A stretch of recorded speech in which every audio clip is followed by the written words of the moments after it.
Alright, time to feed the viewers. They want me to put some content out. Okay, let me deal with this real quick. Feed the viewers. Hello viewers. Mornings. Another beautiful day, by the way. Hope your five senses work. Health and strength is good or excellent. Yep. Okay, you little steam machine fans. I got something for you. Listen to this. It says here, why won't Steam Machine support HDMI 2.1? Digging in on the display standards, says Valve Tech Ars. It's trying to unblock limited caused by open source driver issues. Says here, when Valve announced its upcoming Steam Machine hardware last month, some eagle-eyed gamer may have surprised to see that the official spec sheet lists support for HDMI 2.0 output rather than the updated higher bandwidth HDMI 2.1 standard introduced in 2017. Now, Valve tells ARX that while the hardware itself actually supports HDMI 2.1, the company is struggling to offer full support for that standard due to Linux drivers that are still a work in progress on the software side. It says, as we note, last year the HDMI forum, which managed the official specification for HDMI standards, has officially blocked any open source implementation of HDMI 2.1. That means that the open source AMD driver used by SteamOS can't fully implement certain features that are specific to the updated output standards. It says here, at this time, an open source HDMI 2.1 implementation is not possible without running afoul of the HDMI forum requirements, AMD engineer Alex Ducher said at the time. It says, doing what they can. Subtopic. It says here, the situation has caused significant headaches for Valve, which tells ARX it has had to validate the Steam Machine HDMI 2.1 hardware via Windows during testing. And when it comes to HDMI performance via SteamOS, a Valve representative tells ARX that we've been working on trying to unblock things there.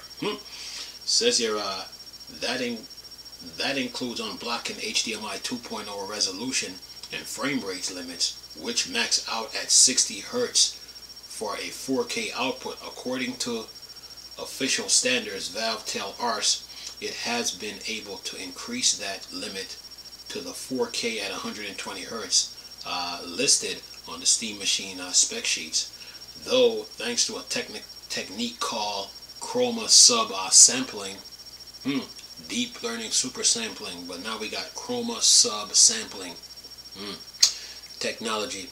Can you keep up? Anyway, says here, at its base, this workaround compresses the luminance data that defines the color range of the video signal.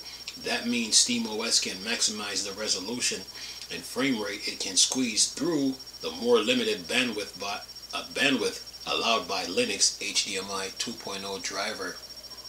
Says here, Chroma subsampling reduced color information can noticeably affect the overall quality of video output.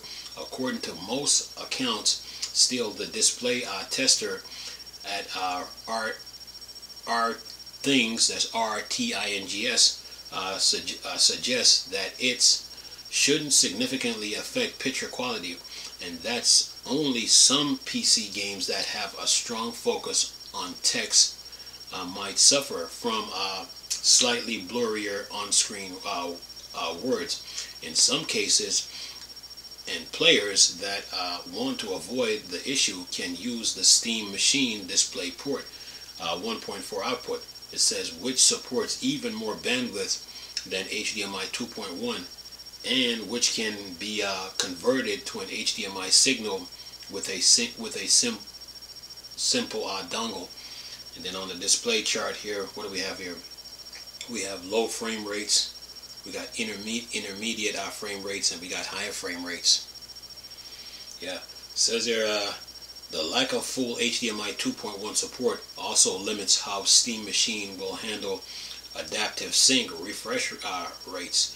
Valve says that it's currently support AMD FreeSync standard over HDMI, but is unable to support more generalized HDMI VRR allowed by the 2.1 standards due to the aforementioned driver issues. That could be a problem for some living rooms, as many TVs that support HDMI VRR can't specifically handle AMD FreeSync. And then it says consult a list like this to see which are which. Then it says these video standards issues aren't exactly make or break problems for the Steam Machine's efforts, and most players probably won't notice that these features are missing. Still, the whole situation highlights just some of the design points Valve has to address when building new Linux-based gaming hardware. And that is that. This is from who is this? This is from Ars Technica. Okay, yeah. So well, the HDMI 2.1. Well, look like the Valve engineers, they got some. They're working on it, and they got some catching up to do, catching up and problem solvings to do. You know, but 2.0 is still good. You know, 2.0 is still good. Their article talks about display. Talks about display ports. It talks about using a display port which gives a better signal than HDMI. That gives a stronger signal. So that's a good option to have. And then they got this new called Chroma sub super sampling. Let me click on it and see what I come up with. You want to learn it? Oh, this is a long article, man. Ooh wee! It's a long one. This is a long one. Yeah. And this covers everything. It's about 7 minutes. It's a long article, man. I could go through it. Yeah, but that would be like another 10 minutes or so.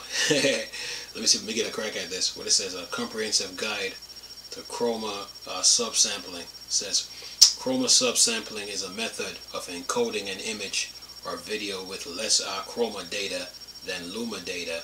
What this effectively means is that the level of black and white in an image are retained whilst reducing the number of colors the image can display. That retains most of the quality of the picture or video, which reducing its overall file size, making it possible to transmit. The disadvantage is that this does affect image quality, especially with more extreme Chroma subsampling formats. It says what makes Chroma subsampling particularly clever, however, is that it exploits the human visual system weaker abilities to interpret color differences, that luminance difference to inhabit the image in ways in which it's harder for a human eye to notice. That said, Chroma subsampling formats remove enough color information that the effect is obvious even to those who don't know what to look for. Says here, although it's most often talked about in the context of video compression, Chroma subsampling is arguably used most often in JPEG image. They use Chroma subsampling to convert red, green, and blue data luminance, Chroma blue and Chroma red, reducing overall image file size, whilst retaining most of the original image clarity. This wouldn't be possible without Chroma subsampling and the internet, and we know it would be very difficult without JPEG image. That's facts. Anyway, it says, what is Chroma subsampling? It says Chroma subsampling is a method used to reduce the amount of data in a photo or video, where technology like display stream compression use compression algorithm to perform a similar function. Chroma subsampling cuts down on the amount of information in the image or video stream in the first place. It says, like DSC, though Chroma subsampling is designed to retain as much of the original image or video quality as possible, at least from the perspective of the viewer, since the human eye can very clearly distinguish between in brightness, i.e. contrast, but not so clearly distinguish between in color. Chroma subsampling limit the color resolution in a way that is designed to be as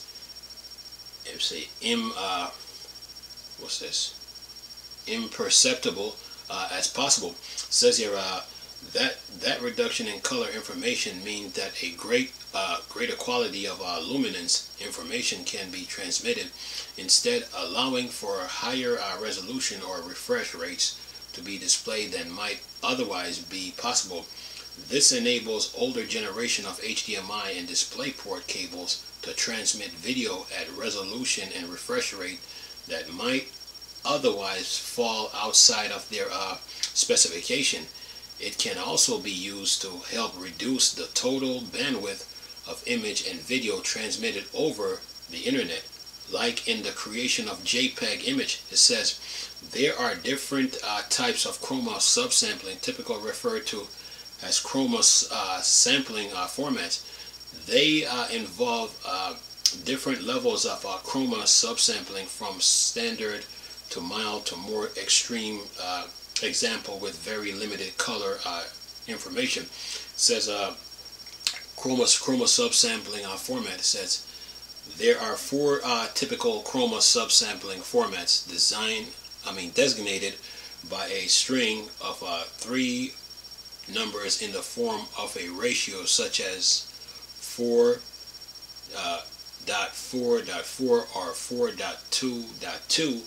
These number equates to the quality of information of a particular component of the image. It says the first number designate the number of the horizontal sample pixel.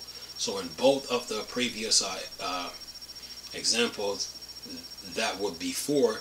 The second number denotes the quantity of the chrominance or color sample in the first row, including both red, blue chromatic data. The third denotes the number of vertical samples. Yeah, said get one more paragraph here. It says here, so in our previous example, 4.4.4 has 4 horizontal and 4 vertical samples, with 4 chrominance samples within the defined range. It's a signal without any kind of color reduction and effectively uncompressed. It says the 4.2.2 example, however, has just 2 chrominance samples within those 4 horizontal and 2 vertical samples, which reduce the amount of color in the range in the image or video, reducing its file size in turn. Yeah, anyway, man, technology, man. Chroma subsampling. Anyway, see, I can get one more paragraph here. Get the last of it. It says here, the amount of commonly used Chroma subsampling formats are 4.4.4 is the standard video or image signal without any kind of color reduction. It contains all the horizontal and vertical colors resolution without any loss. Although this signal can still use compression in the form of DSC, it isn't leveraging Chroma subsampling to limit color data. It's typically used in film post-production. Then it says for 4.2.2 cuts the amount of color data of 4.4.4 image and video in half, which has the effect of reducing the amount of overall data in the stream by a third, thanks to the way the human eye processes luminance and color. However, this reduction in color resolution will be almost imperceptible for most viewers. It says This can be used in combination with DSC to allow cables like HDMI 2.1 to deliver higher resolution or refresh rates than they would otherwise be capable of. Says here it was also used in high-end digital video formats like digital Betacam and digital S 4.2.0. Chroma subsampling has the same amount of color data as 4.2.2, but only samples it every vertical lines, cutting the vertical colors resolution dramatically. Despite this severe reduction in overall data, the end result is still hard to distinguish from a 4.4.4 image or video. So 4.2.0 Chroma subsampling has been used extensively. It's often used in DVD videos and Blu-ray disc. Okay, that might explain something. It says here, but is most commonly used in the creation of JPEG image. Yeah, that's for you video editors. Last piece here, and I'm done. It says here, there are other Chroma subsampling formats such as 4.1.1 and 4.4.0, but they are far less common as far as their effect on visual quality are far more obvious and fall below the level considered acceptable for broadcast quality. While it's still hard to spot much of a difference in general viewing, in specific scenarios, particularly with on-screen text or high contrasting colors, it's more noticeable. I hope you guys learned something from that.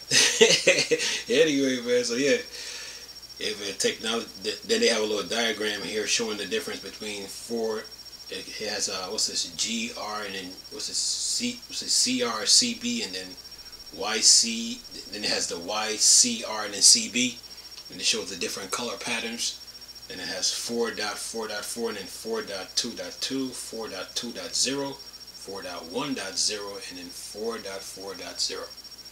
Yeah, so yeah, this article is on it's on Ars Technica though, but you have to click on that little link where it talks about the Chroma subsampling is underlined. You have to click on it and then it opens another page. So yeah, technology, folks. Can you keep up? Anyway, what do we got here? It says here, last paragraph here, it says, even though the 4.4 native video or image without any kind of Chroma subsampling is unquestionably the higher quality image, the visual difference between different Chroma subsampling format is actually quite small, as the comparison image above, while more extreme Chroma subsampling with reduced Chroma information does lead to a much lower resolution or color within the image. The human eye just cannot distinguish it in the same way as lowering the overall resolution. Ultimately, this means that Chroma subsampling is an effective way to reduce the required bandwidth to transmit video or imagery either online or down a specific cable without having an overt negative impact on visual quality. Yeah, that should hold you for now. Yeah, you little steam machine nerds and geeks. So you want to hear more news about your steam machine now? Yeah, you got it. Yes, I'm gonna leave both links in the description box of this though. But yeah, this Chroma what's that, subsampling, man, teaches a lot about what the different steps they have to go through to like get the format to where the human eye can the human eyes, not eye but eyes can handle it. Yeah. Tech, man, gotta love it, man. But yeah, so this give you an example why. This also give you an example why Valve use HDMI 2.0. You know, they're still doing some work on 2.1. So I'm sure the Linux engineers are hard at work at they're hard at work at that, man. So but even though with the 2.0 port, you still can get like a 2.1 quality. So yeah. Yeah, this was good information, man, about you know what about how this chroma subsampling works. Because this article is at Cable Matters. That's CABLEMATTERS.com. It says a comprehensive guide to chroma subsampling. Yeah, you see that big old parrot with the beak. Yeah, man. So that should hold you Linux machine nerds for now. So I'll keep you guys in the loop. I'm sure. Who can I think of here? Who can I think of here that covers? I'm sure, like, I'm sure they probably have something to say about this. Probably who's I'm trying to think of probably who does Linux. Probably Linus probably got something to say about it, you know, or Gamers Nexus or Digital Foundry, one of them guys, or the Fox, or the Fox probably got something to say about this. But yeah, that is where they are in the stream of things with the Steam machine. So yeah. I'll keep you guys in the loop on what's going on with it, though. Anyway, so I hope that was helpful. Anyway, hope you guys enjoyed the video. Thanks for watching. Bye for now.